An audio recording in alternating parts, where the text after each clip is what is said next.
సరే నేను గంభీరంగా మౌనంగా చూస్తున్నా. నేను కొడితే వట్టి కొట్టు నాకు అలవాట్లేదు కదా. చూద్దాము.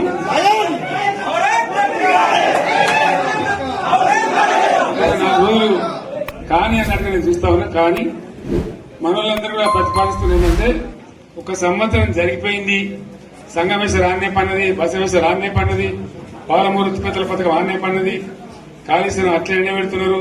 ఇవన్నీ అన్యాయాలని కాబట్టి ఫిబ్రవరి నెలాఖరులో ఒక పెద్ద బహిరంగ సభ పెట్టాలి, మీరు కథ చూడాలి అని జరుగుతా ఉంది. కాబట్టి మీరు కూడా పెద్ద ఎత్తున దయచేసి ఆ సభకు కదిలి రావాలి, కదా దూరమే ఉండదు. ఆ రకంగా